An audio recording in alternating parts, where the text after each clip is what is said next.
கொஞ்ச நேரம் துப்புரவு பணியாளரா இருக்கேன். ஏண்டா குப்பை பொறுக்கிறதுனால நாங்களாம் உங்க கண்ணுக்கு குப்பையா தெரியுறோமா? கையை தொடச்சிட்டு போடுற டிஷ்யூ பேப்பர் மாதிரி தெரியுறோமா? நாங்க மட்டும் குப்பையெல்லாம் பொறுக்கல.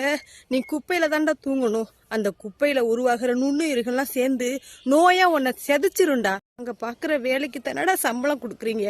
லீவு போட்டா எதுக்கட காசு கேக்குறீங்க? மாசத்துல 30 நாளும் மழையும் பார்க்காம வெயிலும் பார்க்காம கஷ்டப்பட்டு உழைக்கிறோம்டா. எங்களுக்கு உடம்பு வலிக்காதா?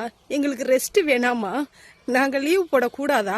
அந்த லீவுக்கு நாங்க உழைக்கிற பணத்துல உங்களுக்கு கொடுக்கணுமா? ஏண்டா காவைத்து கஞ்சிக்கும் என் பிள்ளைங்களை வளர்க்கறதுக்கும் தப்பான தொழில் பண்ணக்கூடாதுன்னு நாங்க கஷ்டப்பட்டு உழைக்கணும், பொய் சொல்லக்கூடாது, நேர்மையா இருக்கணும்னு தானே குப்பை பொறுக்க வரோம். அந்த குப்பை பொறுக்கிறது கூட உங்களுக்கு அவ்வளவு கேவலமா இருக்கா? ஏழைங்கன்னா இப்படிதான் ஏளனமா பாப்பீங்களா? எங்களுக்கெல்லாம் கேட்க ஆளுன்னு தானே படுக்கிறதுக்கெல்லாம் கூப்பிடுறீங்க. நீ குப்பை தானே பொறுக்கிற, உனக்கு காசு கம்மியா தானே கிடைக்குது. என்கிட்ட வந்து படு, உனக்கு நிறைய பணம் தரேன்னு கேக்குறிய. இதே உன் பொண்டாட்டி அந்த வேலைக்கு போனா அடுத்தவன் எவனாவது அப்படி கூப்பிட்டா நீ போ சொல்லுவியாடா? உங்க உடம்புலயும் ரத்தம் தானே ஓடுது, எங்க உடம்புலயும் ரத்தம் தானடா ஓடுது. ஏன்டா ஏழனா மட்டும் இவ்வளவு கேவலமா பாக்குறீங்க? உங்களுக்கு கீழே வேலை செய்யறதுனால நீங்க என்ன சொன்னாலும் செய்யணுமா? எந்த வேலைக்காக வந்தோமோ அந்த வேலையை மட்டும் தாண்டா செய்வோம். உங்க காலை கழுவி குடிக்கணும்னு எங்களுக்கு ஒன்றும் அவசியம் இல்லை.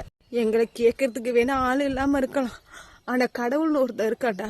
உன் வாழ்க்கையில ஏதாவது ஒரு சூழ்நிலையில எங்களை கஷ்டப்படுத்துற பத்தியா? அதுக்கு நீ கண்டிப்பா அனுபவிப்படா, கண்டிப்பா அனுபவிப்ப.